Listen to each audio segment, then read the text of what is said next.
그날 밤은 평범했고 아무 일도 일어나지 않을 것처럼 조용했다. 남편은 소파에 비스듬히 기대 앉아 텔레비전을 보고 있었고 나는 부엌에서 저녁 설거지를 하며 흐르는 물소리에 귀를 기울이고 있었다. 30년이라는 세월 우리가 함께 쌓아온 시간이 이 집 구석구석에 스며 있었다. 거실 벽에 걸린 가족 사진들, 아이들이 어렸을 때 그려준 그림, 은퇴 후에 같이 가자고 약속했던 제주도 여행 팜플렛. 모든 게 평화로웠고 모든 게 익숙했으며 모든 게 안전하다고 믿었던 그 순간까지는 여보, 물 좀 갖다 줄래? 남편의 목소리에 나는 컵에 물을 따라 거실로 향했다. 남편은 핸드폰을 손에 쥔 채 화면을 들여다보고 있었고 내가 다가가자 급히 화면을 꺼버렸다. 요즘 핸드폰만 보내요. 눈 나빠지겠어요. 내가 농담처럼 말했지만 남편은 어색하게 웃으며 물을 받아 마셨다. 그때였다. 낯선 알림음이 울렸고 남편의 핸드폰 화면이 켜졌다. 물을 건네주려던 내 손이 공중에서 멈췄고 눈은 저절로 그 화면을 향했다. 카톡 메시지가 떠 있었다. 오늘도 당신 꿈꿔요. 하트 이모티콘과 함께 적힌 그 짧은 문장이 내 심장을 얼려버렸다. 남편이 황급히 핸드폰을 뒤집었지만 이미 늦었다. 나는 받고 그 순간 세상이 멈췄다. 누구한테 온 거예요? 내 목소리가 떨렸고 남편은 당황한 표정으로 그게 회사 동료가 하며 말을 더듬었다. 회사 동료가 하트를 보내며 꿈을 꾼다고? 30년을 함께 산 여자를 바보로 아는가? 회사 동료요? 이 시간에? 나는 최대한 침착한 척 물었지만 손끝이 부들부들 떨리고 있었다. 그냥 농담으로. 요즘 애들은 다 이렇게 장난스럽게. 남편의 변명은 어설펐고 눈동자는 이리저리 흔들렸으며 이마에는 땀방울이 맺혔다. 거짓말. 분명한 거짓말이었다. 그래요 뭐. 요즘은 다들 그렇죠. 나는 애써 웃으며 부엌으로 돌아왔고 싱크대를 붙잡고 숨을 골랐다. 가슴이 두근거렸고 머리가 어지러웠으며 뭔가 잘못됐다는 확신이 온몸을 휘감았다. 그날 밤 남편은 평소보다 일찍 침실로 들어갔다. 먼저 씻고 잘게, 오늘 좀 피곤해서. 등을 보이며 사라지는 남편의 뒷모습이 낯설었다. 저 어깨가, 저 걸음걸이가 30년을 함께한 남자가 맞나 싶을 정도로. 나는 거실에 홀로 앉아 텔레비전을 켰지만 화면에 뭐가 나오는지 전혀 들어오지 않았다. 머릿속엔 온통 그 메시지뿐이었다. 오늘도 당신 꿈꿔요. 도대체 누가 내 남편에게 저런 메시지를 보내는 거지? 얼마나 시간이 흘렀을까? 욕실에서 샤워 소리가 들렸다. 남편이 씻고 있었다. 그 순간 나도 모르게 소파에 놓인 남편의 핸드폰을 집어들었다. 손이 떨렸고 심장이 터질 듯 뛰었으며 입술이 바싹 말랐다. 비밀번호를 눌러야 했다. 우리 결혼기념일 0525 30년 동안 단 한 번도 바꾸지 않았던 비밀번호였다. 화면이 열렸고 카톡 알림이 여러 개 떠 있었다. 수진이라는 이름이 제일 위에 있었다. 수진? 한수진? 설마 내 친구 수진? 떨리는 손으로 그 이름을 눌렀고 대화창이 펼쳐졌다. 오늘도 당신 꿈꿔요. 빨리 보고 싶어요. 내일 꼭 와줄 거죠? 당신 없으면 하루도 못 살 것 같아요. 스크롤을 올렸고 더 많은 메시지들이 나왔다. 어젯밤이 자꾸 생각나요. 당신 손길이, 당신 입술이. 다음엔 더 오래 함께 있어요. 아침까지 당신 품에서 깨고 싶어요. 숨이 막혔고 눈앞이 흐려졌으며 손에 쥔 핸드폰이 미끄러질 뻔했다. 더 올렸다. 사진이 보였다. 여자가 찍은 셀카였다. 얇은 블라우스를 입고 어깨를 드러낸 채 카메라를 향해 미소 짓고 있었다. 목덜미에는 키스마크처럼 보이는 붉은 자국이 있었고 머리카락은 흐트러져 있었으며 입술은 도발적으로 벌어져 있었다. 이거 보고 참을 수 있겠어요? 빨리 와요, 오빠. 그 얼굴을 보는 순간 나는 그 자리에 얼어붙었다. 한수진. 내 가장 친한 친구, 아니 친구라고 믿었던 여자였다. 20년을 함께 웃고 울었던 사람이었다. 아이들 학교 문제로 고민하면 같이 밤새 이야기했고 남편 뒷담화도 서슴없이 나눴으며 내 모든 비밀을 털어놓았던 그 여자였다. 바로 지난주 우리는 백화점에서 쇼핑을 했었다. 요즘 남편이 바빠서 혼자 있는 시간이 많아 외로워 죽겠어. 수진이 그렇게 말했을 때 나는 우리 남편도 요즘 주말에 나간대 골프 모임이래 하며 같이 투덜댔었다. 그때 수진의 눈빛이 잠깐 흔들렸던 게 지금 생각하니 모든 게 연기였다. 골프 모임이 아니라 수진과 만나러 갔던 거였다. 내가 투덜대는 동안 수진은 속으로 웃고 있었을 것이다. 나는 미친 듯이 스크롤을 올렸고 더 많은 대화들이 나왔다. 내일 모임 끝나고 바로 호텔로 와요. 9시에 대기호실에서 기다릴게요. 벌써부터 설레요. 당신 품에 안기고 싶어요. 조심해서 와. 이번엔 아침까지 함께 있어요.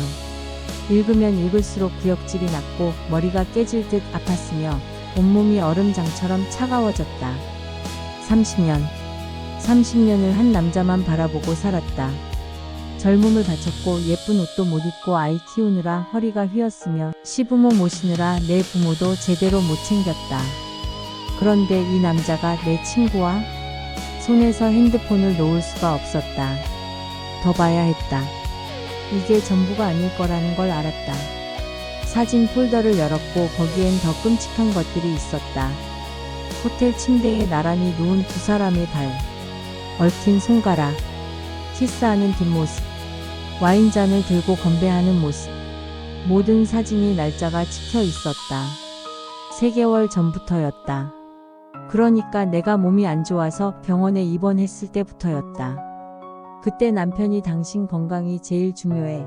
푹 쉬어 하며 걱정하던 얼굴이 떠올랐고 수진이 언니 내가 오빠 밥 챙겨줄게. 걱정 말고 쉬어 하던 목소리가 귓가에 맴돌았다. 그 시간 그들은 함께 있었던 것이다. 내가 병원 침대에서 링거를 맞으며 고통스러워할 때 그들은 호텔 침대에서 뒹굴고 있었던 것이다. 눈물이 났다. 아니 눈물이 터져 나왔다. 하지만 소리를 낼 수 없었다. 욕실에서 아직도 샤워 소리가 들렸고 나는 입을 막고 흐느꼈다. 배신. 이게 바로 배신이구나. 책에서만 보던 드라마에서만 보던 그 배신을 내가 당하고 있었다. 그것도 가장 가까운 두 사람에게. 손으로 입을 틀어막고 울다가 문득 정신이 번쩍 들었다. 증거. 이걸 남겨야 한다. 핸드폰을 다시 들었고 떨리는 손으로 스크린샷을 찍기 시작했다. 대화 내용, 사진 모든 걸 캡처했다. 내 핸드폰으로 전송하고 원본은 삭제했다. 샤워 소리가 멈췄다. 황급히 핸드폰을 원래 자리에 놓았고 나는 부엌으로 뛰어갔다. 냉장고 문을 열고 물을 마시는 척했다.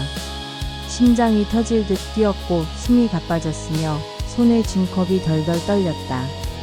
욕실 문이 열렸고 남편이 나왔다. 아직 안 자? 남편의 목소리가 평소보다 부드러웠다. 죄책감 때문일까?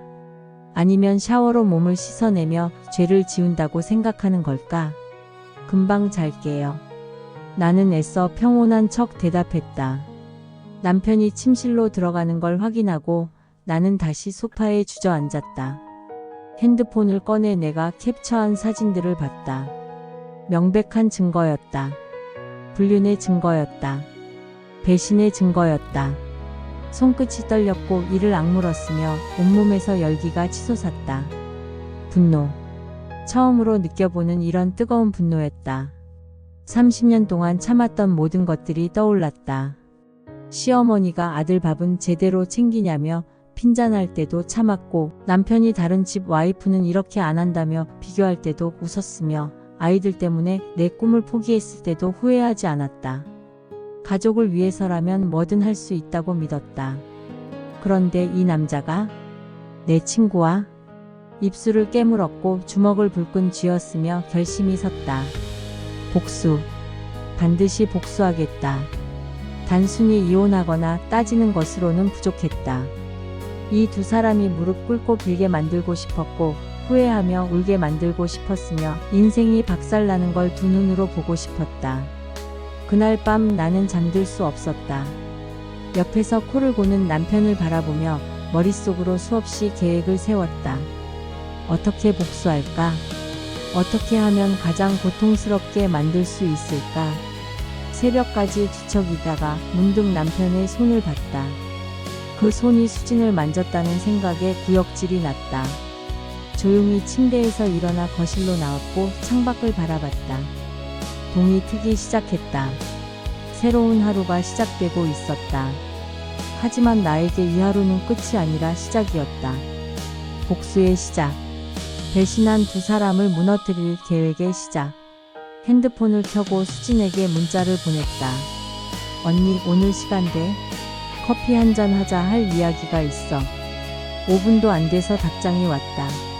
그래, 이 시에 우리 단골 카페에서 보자. 단골 카페. 우리가 20년 동안 수없이 만나 수다를 떨던 그곳에서 이제는 다른 종류의 대화를 나눌 것이다. 나는 차갑게 미소 지었다. 배신은 언제나 가장 가까운 곳에서 시작된다고 했던가. 그렇다면 복수도 가장 가까이에서 시작될 것이다. 그날 밤 내가 맡았던 낯선 여자 냄새가 아직도 코끝에 남아 있었다. 30년 동안 익숙했던 남편의 치치와는 전혀 다른 달콤하면서도 역겨운 그 향수 냄새. 그 냄새를 잊지 않을 것이다. 잊지 않고 반드시 복수할 것이다. 아침 햇살이 거실로 들어왔고 나는 창가에 서서 밝아오는 세상을 바라봤다. 오늘부터 나는 달라질 것이다. 30년 동안 착하게만 살았던 박미경은 죽었다. 이제 시작되는 건 복수하는 여자의 이야기다. 손에 쥔 핸드폰이 울렸다. 남편의 알람 소리였다. 곧 일어날 것이다. 평소처럼 아침밥을 차려줘야 할까? 아니다. 오늘부터는 달라진다. 모든 것이 달라진다. 나는 부엌으로 향했고 칼을 꺼내 도마 위에 놓았다. 양파를 썰기 시작했다. 눈물이 났지만 양파 때문인지 배신 때문인지 알 수 없었다. 아니, 알고 싶지도 않았다. 그저 이 칼처럼 예리하게 그들을 베어낼 것이다. 여보, 뭐해? 침실에서 나온 남편이 물었다. 아침 준비요. 나는 뒤돌아보지 않고 대답했다. 오늘 아침은 특별할 거예요. 그래, 특별할 것이다. 마지막 아침 식사가 될 테니까. 더 이상 당신을 위해 밥을 차리는 바보 같은 아내가 아니니까. 칼이 도마를 두드리는 소리가 경쾌하게 울렸고 나는 입가에 미소를 머금었다. 복수는 이미 시작됐다.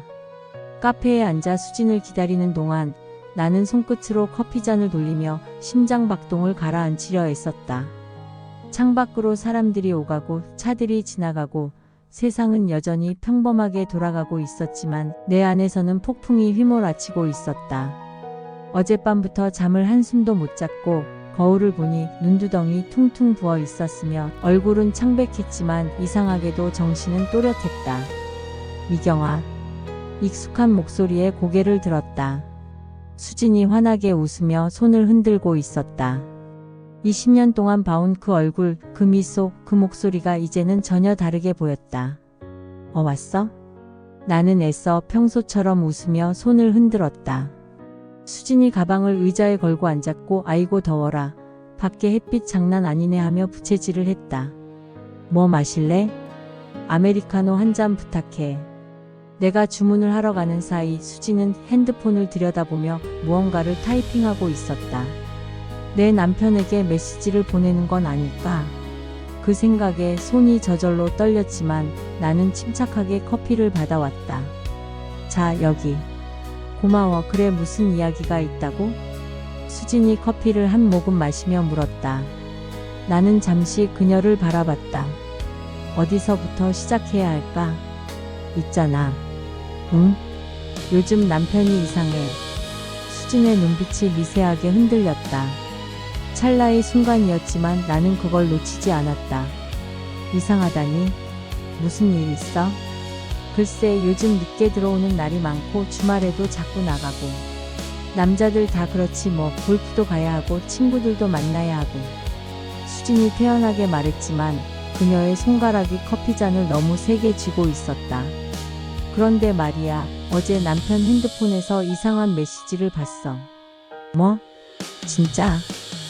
수진의 목소리가 한 톤 높아졌다. 응, 여자한테서 온 것 같은데. 수진아, 너 혹시 남편이 바람피는 것 같으면 어떻게 할 거야? 질문을 던지는 순간 수진의 얼굴이 하얗게 질렸다. 뭔 소리야, 너희 남편이 그럴 리가 없잖아. 그렇긴 한데 요즘 세상에 믿을 게 뭐가 있어. 나는 일부러 한숨을 쉬며 커피를 마셨다. 수진의 눈빛이 계속 흔들렸고 손가락으로 핸드폰을 만지작거리는 게 보였다.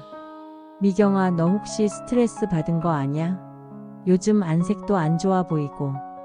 응, 잠을 못 잤어. 남편 때문에. 아이고, 그럼 병원 가봐. 갱년기일 수도 있잖아. 갱년기? 내가 의심하는 걸 갱년기 탓으로 돌리려는 건가? 나는 속으로 비웃음이 나왔지만 겉으로는 고개를 끄덕였다. 그럴지도 모르지. 그런데 수진아, 너는 요즘 어때? 남편이랑은 잘 지내? 나? 뭐 그냥 그렇지, 별일 없어. 수진이 눈을 피하며 대답했다. 거짓말. 새빨간 거짓말이었다. 아, 맞다. 지난주에 내가 백화점 갔을 때 너희 남편 봤어.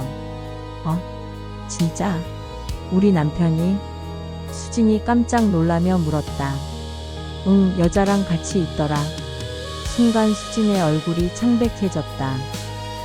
여자? 누구? 글쎄, 멀리서 봐서 잘은 모르겠는데 젊어 보이더라. 아, 그거 아마 조카일 거야.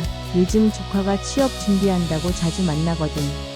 수진이 급하게 변명했지만 목소리가 떨리고 있었다. 조카라고? 나는 속으로 비웃으며 고개를 끄덕였다. 아, 그렇구나. 조카였어? 그런데 좀 가까워 보이던데. 뭐 내가 잘못 본 거겠지. 응, 그럴 거야. 수진이 커피를 벌컥벌컥 마셨다. 손이 떨려서 잔을 받침에 놓을 때 소리가 났다.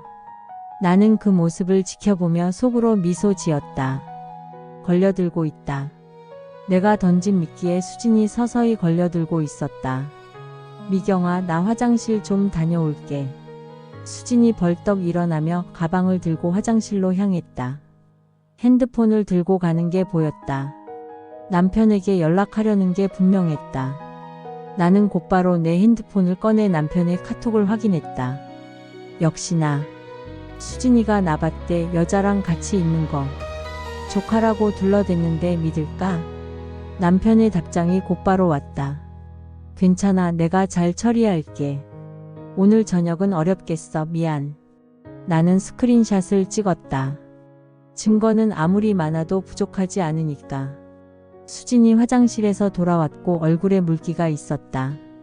세수를 한 모양이었다. 미안, 좀 답답해서. 괜찮아, 너 안색이 안 좋은데 괜찮아? 응, 좀 어지러워서. 미경아, 미안한데 오늘은 이만 가봐야 할 것 같아. 벌써? 우리 오랜만에 만났는데. 응, 갑자기 약속이 생겨서. 다음에 또 보자. 수진이 서둘러 가방을 메고 일어났다. 그래, 조심히 가. 수진이 카페 문을 나서는 모습을 보며 나는 차갑게 미소 지었다. 급한 약속? 남편을 만나러 가는 거겠지. 나는 천천히 커피를 마시며 계획을 정리했다. 이제 증거 수집은 충분했다. 남편의 카톡, 수진과의 대화 녹음, 모든 게 갖춰졌다. 하지만 단순히 불륜을 폭로하는 것으로는 부족했다. 더 완벽하게, 더 철저하게 무너뜨려야 했다. 카페를 나와 차에 올랐고 핸드폰을 꺼내 검색을 시작했다. 사립탐정, 불륜 증거, 이혼 소송, 여러 가지 정보를 찾아보며 메모했다. 그때 핸드폰이 울렸다. 수진이었다. 여보세요? 미경아, 아까는 미안했어. 갑자기 일이 생겨서. 괜찮아, 무슨 일인데? 아니, 그냥. 미경아, 너 요즘 많이 힘들어 보여. 내가 뭐 도와줄 거 없어? 도와주겠다고? 내 남편을 빼앗아간 년이 나를 도와주겠다고? 나는 입술을 깨물며 참았다. 아니, 괜찮아. 그냥 좀 피곤해서 그래. 그래, 푹 쉬어. 그리고 남편이랑도 잘 이야기해봐. 오해일 수도 있잖아. 오해? 오해가 아니라 명백한 배신인데? 응, 알았어. 고마워. 전화를 끊고 나는 핸들을 꽉 쥐었다. 손이 하얗게 질릴 정도로 세게 쥐었다. 집으로 돌아가는 길에 나는 계속 생각했다. 어떻게 복수할까? 어떻게 하면 가장 효과적으로 그들을 무너뜨릴 수 있을까? 집에 도착했고 남편은 아직 안 들어온 상태였다. 나는 서재로 가서 컴퓨터를 켰다. 인터넷으로 여러 정보를 찾기 시작했다. 불륜 증거 확보 방법, 위자료 청구, 재산 분할 모든 법적 절차를 공부했다. 밤이 깊어가는 줄도 모르고 자료를 정리하다가 문득 좋은 생각이 떠올랐다. 단순히 이혼하고 위자료 받는 것으로는 부족했다. 그들의 관계 자체를 파괴해야 했다. 서로를 의심하게 만들고 서로를 증오하게 만들어야 했다. 나는 새로운 이메일 계정을 만들었다. 익명으로 수진에게 메일을 보내기 위해서였다. 당신 남편이 바람피는 걸 아시나요? 한수진 씨, 당신의 남편이 다른 여자와 모텔을 드나드는 걸 목격했습니다. 증거 사진이 필요하시면 회신 바랍니다. 거짓말이었다. 하지만 수진을 흔들기에는 충분했다. 전송 버튼을 눌렀다. 동시에 남편에게도 익명 문자를 보냈다. 당신 여자가 다른 남자랑 만나는 거 아세요? 남편의 핸드폰이 거실에서 울렸다. 문자 확인음이었다. 나는 서재 문을 살짝 열고 거실을 봤다. 남편이 막 들어왔고 핸드폰을 확인하는 중이었다. 얼굴이 굳어지는 게 보였다. 누구야 이 시간에? 남편이 중얼거리며 전화를 걸기 시작했다. 수진에게 전화하는 게 분명했다. 나는 서재로 돌아와 컴퓨터 화면을 봤다. 수진의 이메일에서 답장이 왔다. 누구세요? 무슨 증거요? 장난치지 마세요. 패닉 상태였다. 나는 차분하게 답장을 작성했다. 장난이 아닙니다. 내일 오후 2시 광화문 스타벅스에서 만나시죠. 증거를 보여드리겠습니다. 물론 나는 가지 않을 것이다. 수진을 불안하게 만들고 남편과의 관계를 흔들기 위한 작전일 뿐이었다. 거실에서 남편의 목소리가 들렸다. 수진아, 방금 이상한 문자 받았는데 너도 받았어? 전화 통화 중이었다. 뭐? 너도? 이게 무슨 일이야? 남편의 목소리가 떨렸다. 나는 문틈으로 남편을 봤다. 이마에 땀이 맺혀 있었고 손으로 머리를 쥐어뜯고 있었으며 발을 동동 구르고 있었다. 완벽했다. 내가 던진 씨앗이 싹을 틔우고 있었다. 내일 만나서 이야기하자고? 지금은? 응, 알았어. 조심해서 와. 전화를 끄는 남편이 소파에 주저앉았다. 한참을 고민하더니 다시 전화를 걸었다. 여보세요, 탐정 사무실인가요? 사람 좀 미행 부탁하고 싶은데. 나는 소리 없이 웃었다. 남편이 수진을 의심하기 시작했다. 완벽한 시작이었다. 서재 문을 닫고 나는 계속 계획을 세웠다. 내일은 더 결정적인 한 방을 날릴 차례였다. 남편의 회사 동료들에게 익명으로 제보할 계획이었다. 기사의 부장님이 기혼 여성과 불륜 관계입니다. 회사에서의 평판도 무너뜨려야 했다. 밤새 컴퓨터 앞에 앉아 증거들을 정리하고 계획을 수정하고 시나리오를 작성했다. 새벽 4시가 넘어서야 침대에 누웠다. 남편은 소파에서 잠든 모양이었다. 걱정되어서 잠을 못 이루는 모양이었다. 나는 천장을 보며 생각했다. 복수는 이제 막 시작이었다. 이 정도로는 부족했다. 더 치밀하게, 더 완벽하게 그들을 무너뜨릴 것이다. 그들이 서로를 의심하고 증오하고 배신하게 만들 것이다. 그들이 나에게 했던 것처럼. 눈을 감았다. 꿈속에서 나는 웃고 있었다. 차갑게 서늘하게 승리의 미소를 짓고 있었다. 복수의 퍼즐 조각들이 하나씩 맞춰지고 있었다. 그리고 그 완성된 그림은 그들의 파멸이 될 것이었다. 새로운 핸드폰을 샀다. 매장 직원이 두 번째 폰이세요? 라고 물었을 때 나는 자연스럽게 네, 업무용으로요 하고 대답했다. 거짓말이 이렇게 쉽게 나올 줄은 몰랐다. 하지만 복수를 위해서라면 거짓말쯤이야. 집으로 돌아오는 길에 스타벅스에 들렀고 노트북을 꺼내 새로운 카카오톡 계정을 만들기 시작했다. 프로필 사진은 인터넷에서 찾은 외국인 여성 사진으로 했다. 이름은 제시카 리. 직업은 투자 컨설턴트. 모든 게 완벽한 가짜였다. 투자 모임에서 뵌 것 같은데 혹시 박철수 부장님 맞으시죠? 남편의 이름으로 검색해서 카톡을 보냈다. 읽음 표시가 바로 떴다. 남편이 확인한 것이다. 답장이 왔다. 죄송한데 누구시죠? 아, 제가 실례를 했네요. 저는 제시카 리라고 합니다. 지난주 강남에서 있었던 부동산 투자 세미나에서 명함을 받았었어요. 거짓말이었지만 남편은 그런 모임에 자주 다니는 편이라 의심하지 않을 것이다. 아, 그렇습니까? 그런데 무슨 일로? 좋은 투자 정보가 있어서요. 혹시 시간 되시면 커피라도 한잔 하면서 이야기 나눌 수 있을까요? 남편의 약점은 돈이었다. 투자, 재테크 이런 얘기만 나오면 귀가 솔깃해지는 사람이었다. 그게 언제쯤이 좋으실까요? 역시 물렸다. 내일 저녁 7시 삼성동 쪽 어떠세요? 좋습니다. 너무 쉬웠다. 30년을 함께 산 남자의 약점을 모를 리가 없었다. 나는 커피를 홀짝이며 다음 계획을 세웠다. 남편을 흔드는 것만으로는 부족했다. 수진도 똑같이 무너뜨려야 했다. 집에 돌아와 수진의 SNS를 뒤지기 시작했다. 페이스북, 인스타그램, 블로그까지 모두 확인했다. 수진은 SNS를 자주 하는 편이었고 일상을 꼼꼼히 기록했다. 그리고 나는 그녀가 숨기고 싶어 하는 것들을 찾아냈다.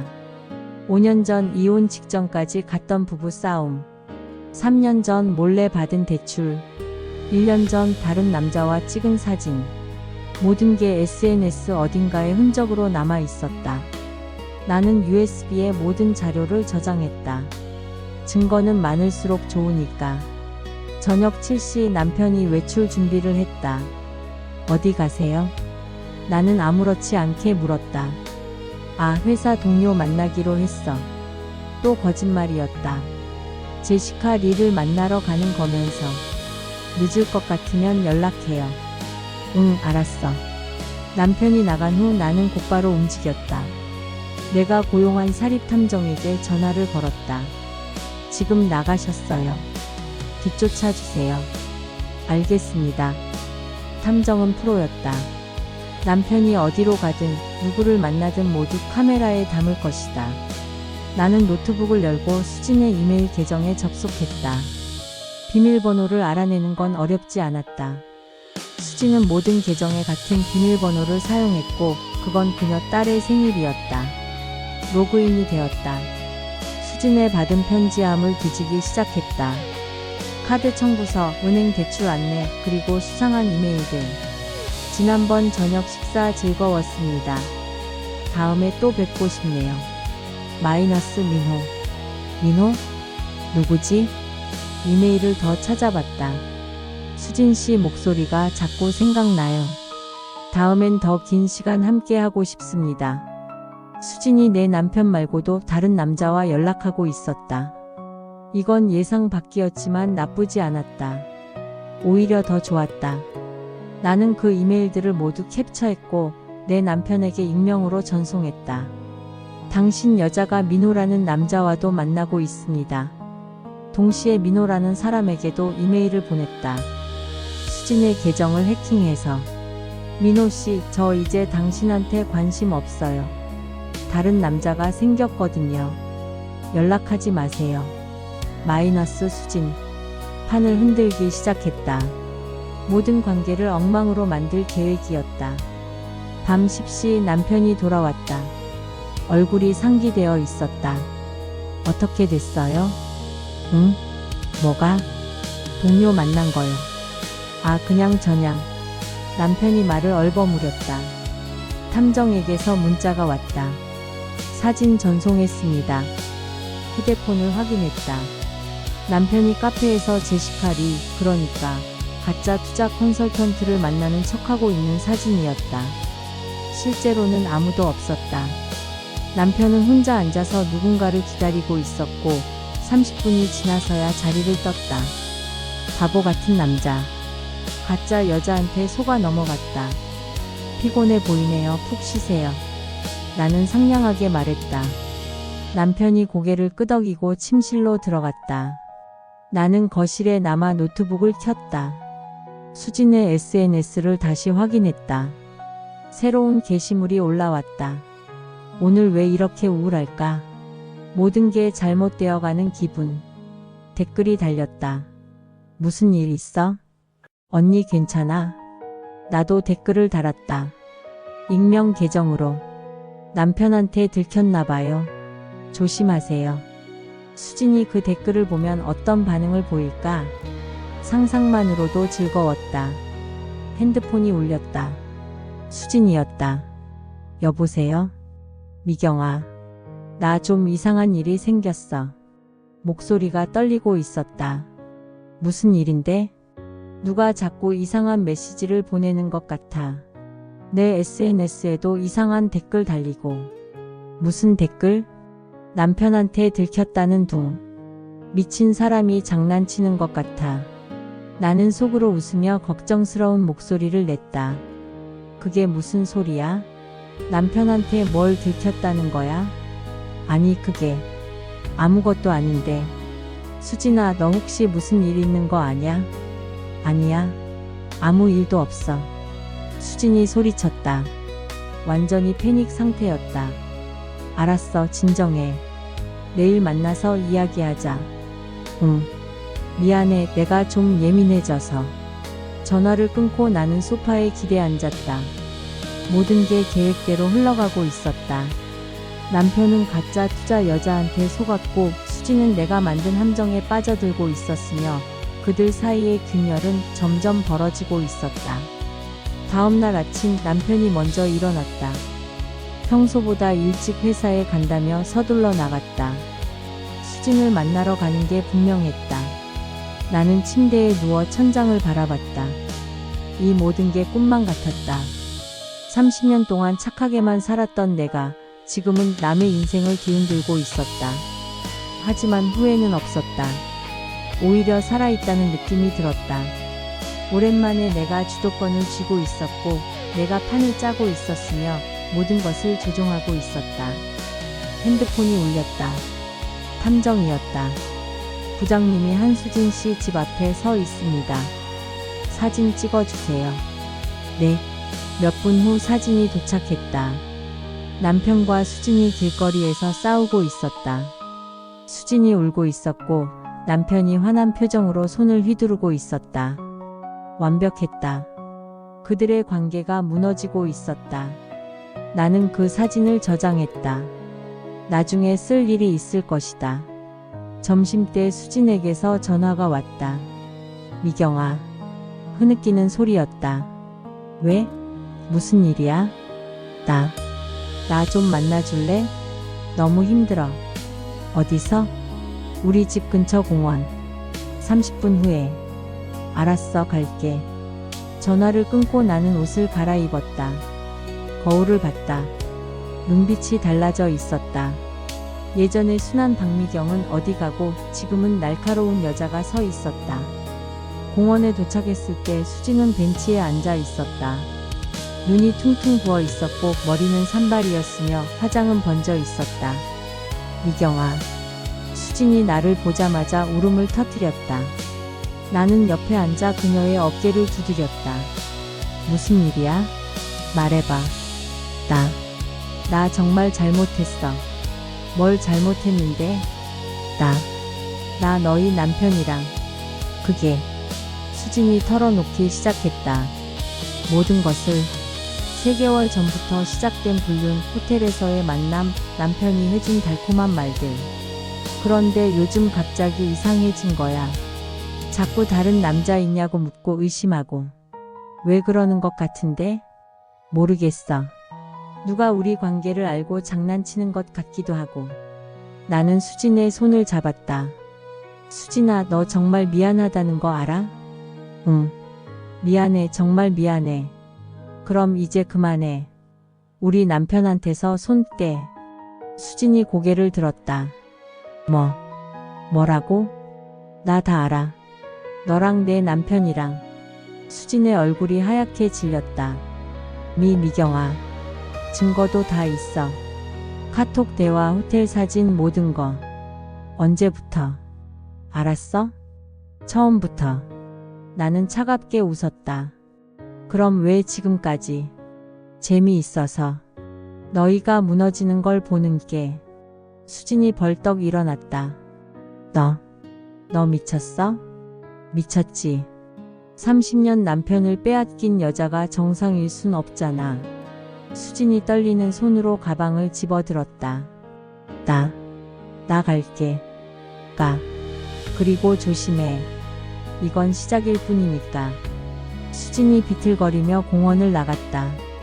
나는 벤치에 그대로 앉아 하늘을 올려다봤다. 구름 한 점 없이 맑은 날씨였다. 복수는 달콤했다. 그들이 서로를 의심하고 싸우고 무너지는 모습을 보는 게 이렇게 즐거울 줄 몰랐다. 하지만 아직 끝이 아니었다. 이제 진짜 함정을 준비할 시간이었다. 그들을 완전히 파멸시킬 마지막 카드를. 집으로 돌아오는 길에 사립탐정에게 전화를 걸었다. 다음 주 금요일 두 사람을 같은 장소에 오게 할 겁니다. 알겠습니다. 어떻게 하실 건가요? 속임수죠. 제가 잘하는 거. 전화를 끊고 나는 미소 지었다. 다음 주 금요일. 그날이 그들의 종말이 될 것이다. 내가 설계한 완벽한 함정 속에서 그들은 서로를 찢어발기게 될 것이다. 복수는 이제 클라이맥스를 향해 달려가고 있었다. 디데이 그날이 왔다. 나는 평소보다 일찍 일어나 샤워를 하고 옷장에서 검은색 원피스를 꺼내 입었다. 거울 앞에 서서 립스틱을 바르며 내 얼굴을 찬찬히 들여다봤다. 눈빛이 달라져 있었다. 예전의 순한 눈빛은 사라지고 날카롭고 차가운 무언가가 자리 잡고 있었다. 오늘 뭐 특별한 날이야? 남편이 넥타이를 매며 물었다. 아니요, 그냥 기분 전환 좀 하려고요. 나는 태연하게 대답했다. 그래, 좋네. 나도 오늘 중요한 미팅이 있어서. 중요한 미팅? 내가 준비한 함정에 걸려들 준비를 하는 거겠지. 잘 다녀오세요. 나는 현관까지 배웅을 나갔다. 남편이 신발을 신으며 저녁 늦을 것 같아라고 말했다. 네, 조심히 다녀오세요. 문이 닫히자마자 나는 곧바로 움직였다. 가방을 챙기고 USB를 확인하고 호텔 예약 확인서를 출력했다. 모든 준비가 완료됐다. 오후 3시 강남역 근처 비즈니스 호텔.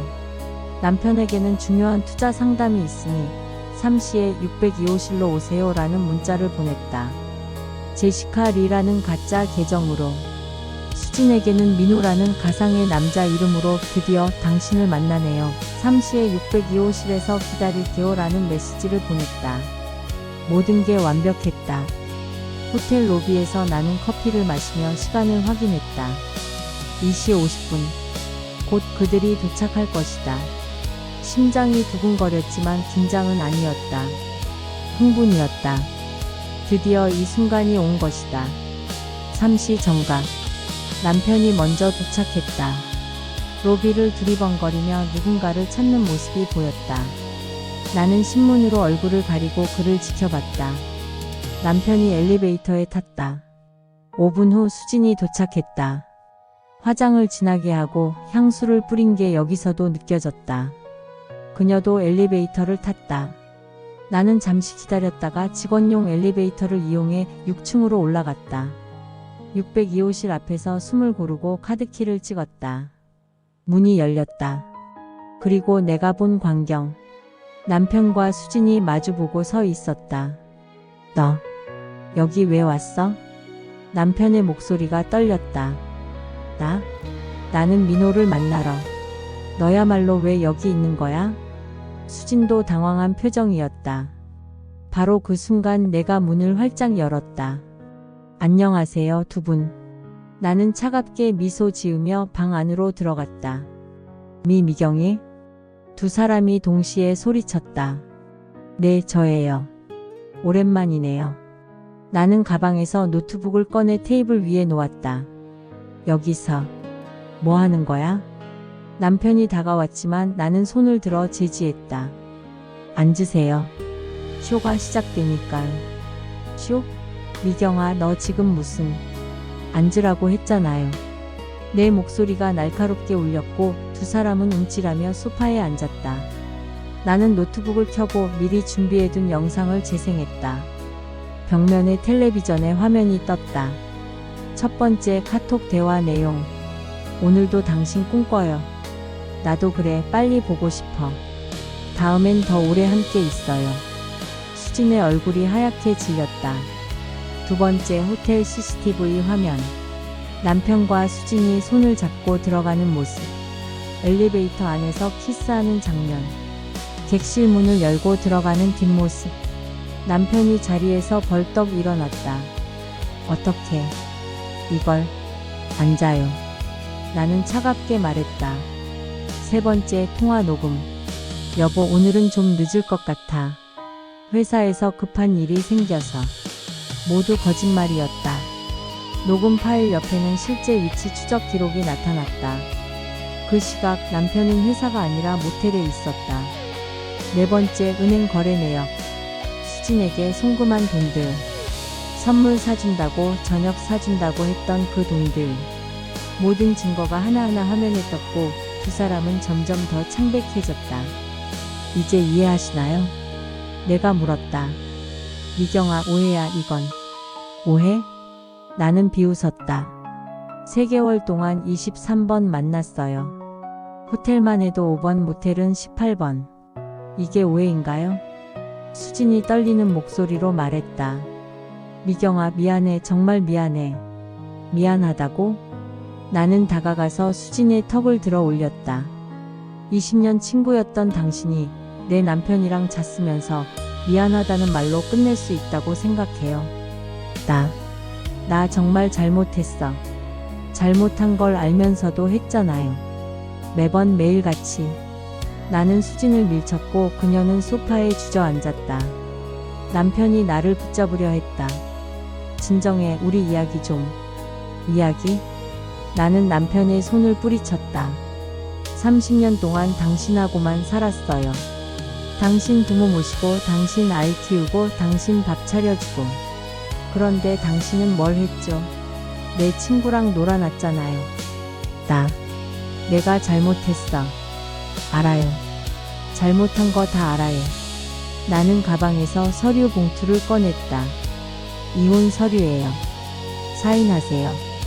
남편의 얼굴이 일그러졌다. 이혼? 갑자기 무슨...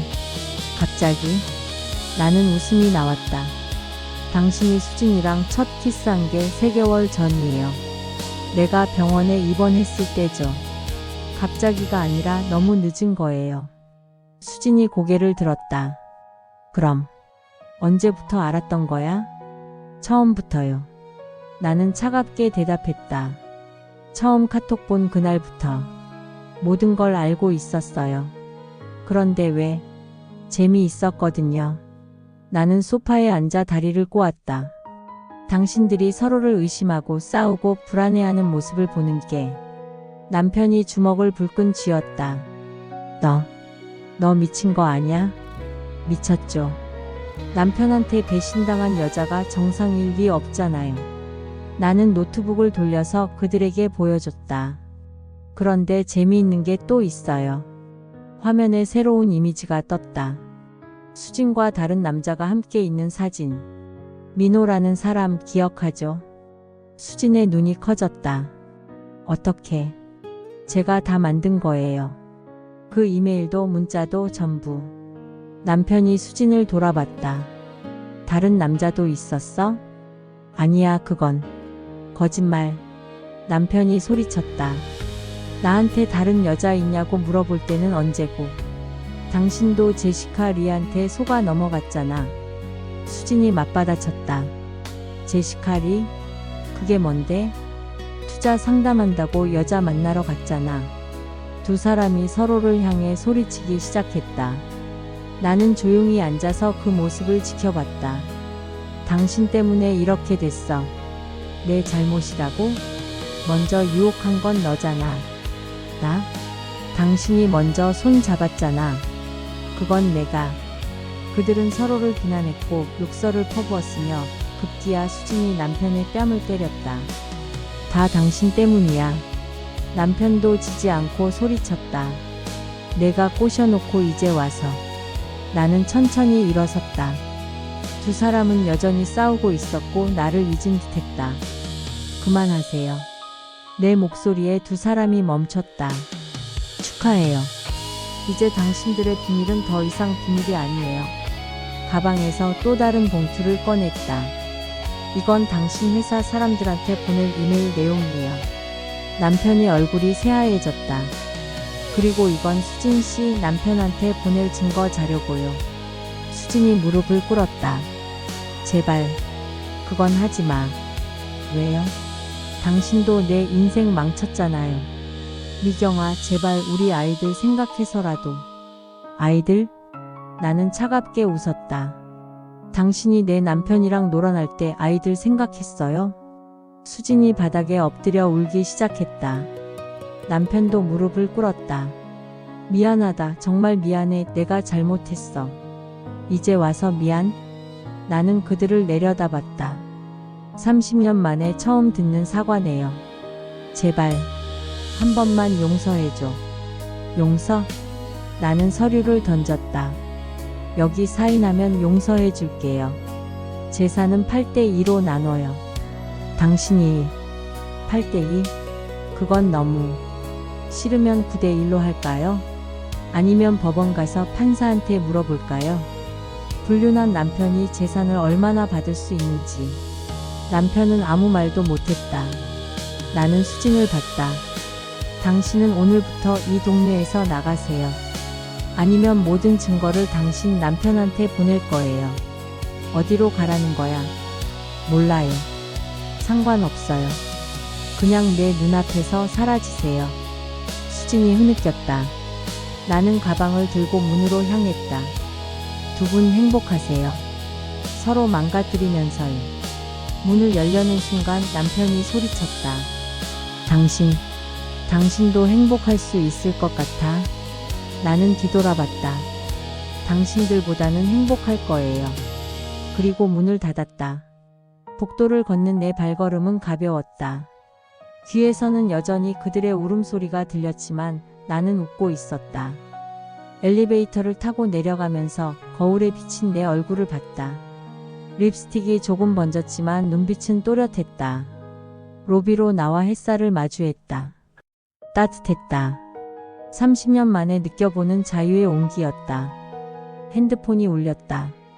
변호사였다. 부인 서류 접수됐습니다. 순조롭게 진행될 것 같습니다.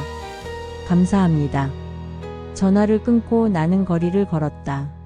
사람들이 웃고 차가 지나가고 세상은 여전히 돌아가고 있었다. 하지만 내 세상은 완전히 달라졌다. 더 이상 누군가의 아내도 누군가의 엄마도 아닌 그냥 나였다. 박미경, 52세. 새로운 인생을 시작하는 여자.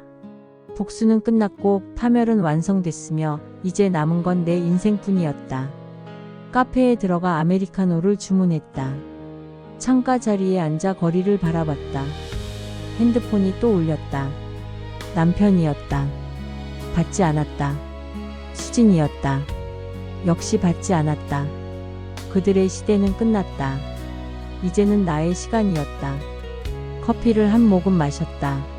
쓰면서도 달콤했다. 복수의 맛이 바로 이런 거구나. 창밖으로 석양이 지고 있었다. 아름다운 하루의 끝이었다. 그리고 나에게는 새로운 시작이었다. 입가에 미소가 번졌다. 진짜 미소였다. 30년 만에 짓는 진심 어린 미소였다. 법원 복도는 차갑고 길었지만 내 발걸음은 당당했다. 변호사가 옆에서 서류를 정리하며 말했다. 부인 정말 잘하셨습니다. 이렇게 깔끔하게 끝난 이혼 소송은 처음 봅니다. 나는 고개를 끄덕였다. 증거가 확실했으니까요. 그것뿐만 아니라 부인께서 정말 치밀하게 준비하셨지 않습니까? 치밀하게. 맞다. 나는 3개월 동안 한치의 오차도 없이 모든 걸 준비했다. 카톡 대화 캡처, 호텔 출입 기록, 통화 녹음, 은행 거래 내역, 심지어 택시 영수증까지. 모든 증거가 완벽했고 남편은 한마디도 반박하지 못했다. 법정에서 판사가 물었을 때 남편은 고개를 숙인 채 잘못했습니다 라고만 반복했다. 재산 분할은 7대3으로 결정됐다. 나는 집과 차 그리고 예금의 대부분을 가져왔다. 위자료도 제법 쏠쏠했다. 남편분은 정말 아무 말도 못하시더라고요. 변호사가 조심스럽게 말했다. 할 말이 없었겠죠. 나는 담담하게 대답했다. 법원 계단을 내려오면서 뒤돌아봤다. 남편이 멀리서 절뚝거리며 걸어 나오는 게 보였다. 얼굴은 초라했고 어깨는 축 처져 있었으며 30년 전 젊은 모습은 어디에도 없었다. 그냥 늙고 찌든 남자일 뿐이었다. 부인 괜찮으세요? 변호사가 물었다. 네, 아주 괜찮아요. 그리고 정말 괜찮았다. 가슴이 시원했고 머리가 맑았으며 발걸음이 가벼웠다. 30년의 무게를 드디어 내려놓은 기분이었다. 핸드폰이 울렸다. 부동산 중개인이었다. 사장님, 아파트 계약서 작성하러 오실 수 있으세요? 네, 지금 바로 갈게요. 새 아파트는 한강이 보이는 곳이었다. 30평 방 3개, 거실이 넓고 주방이 모던한 곳. 혼자 살기엔 조금 크지만 나는 넓은 공간이 필요했다. 자유로운 공간이. 부동산에 도착해서 계약서에 사인을 했다. 박미경. 내 이름만 적힌 계약서였다. 남편의 이름은 어디에도 없었다. 축하드립니다, 사장님. 중개인이 열쇠를 건넸다. 감사합니다. 열쇠를 받아들고 나는 미소 지었다. 새 집, 새 삶, 새 시작. 모든 게 새로웠다. 아파트로 가는 길에 백화점에 들렀다. 쇼핑을 하고 싶었다. 30년 동안 참았던 쇼핑을. 옷 매장을 돌아다니며 마음에 드는 옷들을 골랐다. 빨간색 원피스, 검은색 재킷, 하이힐, 핸드백. 계산해 주세요. 점원이 가격을 말했고 나는 카드를 건넸다. 내 카드, 내 돈, 내 선택. 포장해 드릴까? 아니요, 입고 나갈게요.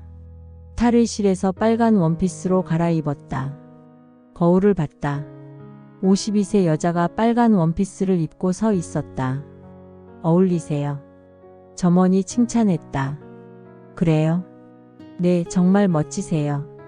멋지다. 30년 만에 듣는 칭찬이었다.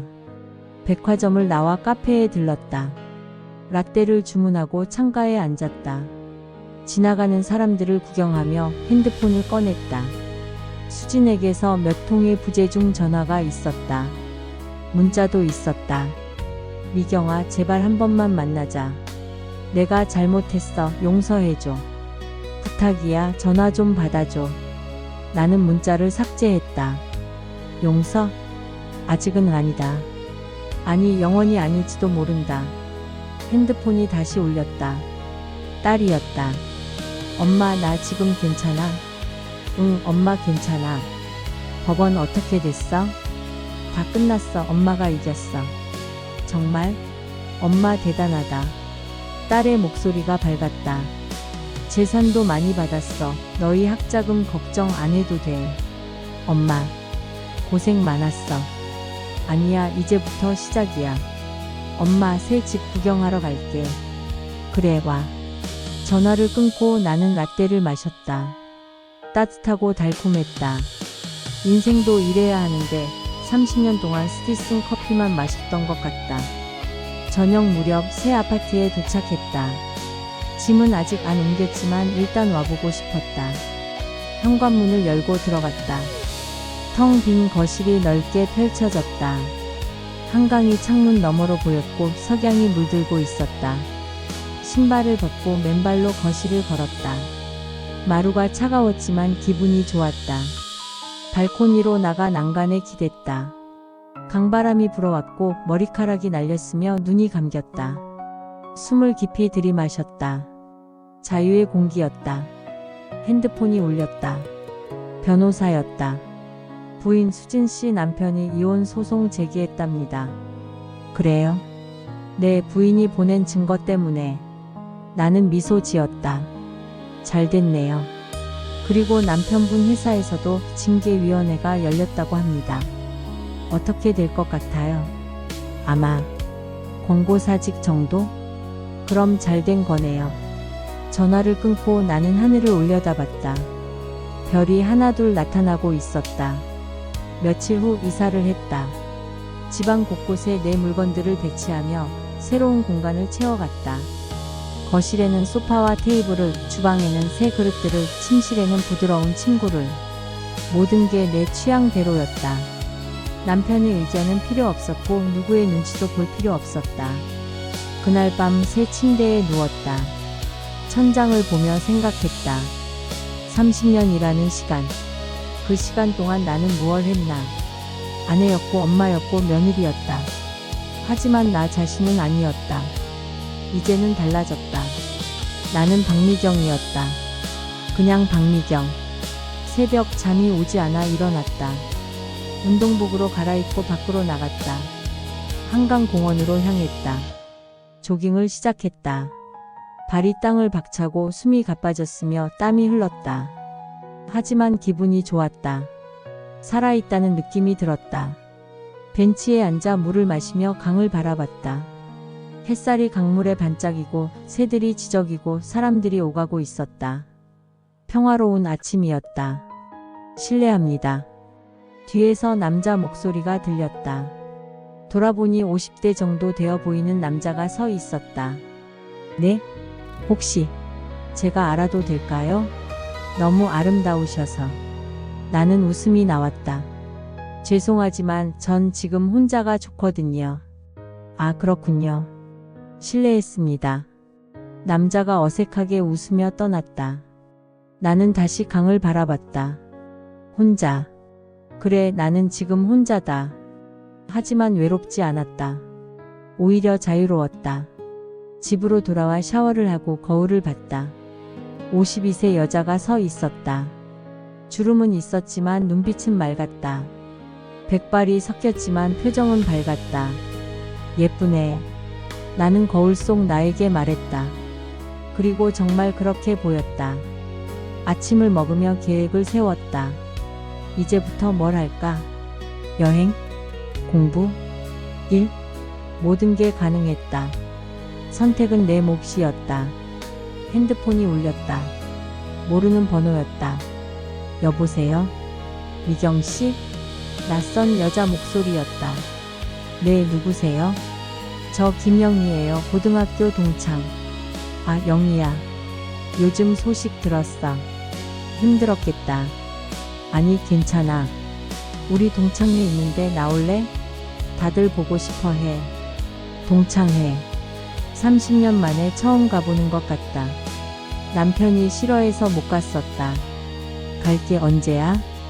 이번 주 토요일. 알았어, 갈게. 전화를 끊고 옷장을 열었다. 뭘 입고 갈까? 빨간 원피스. 아니면 검은 재킷?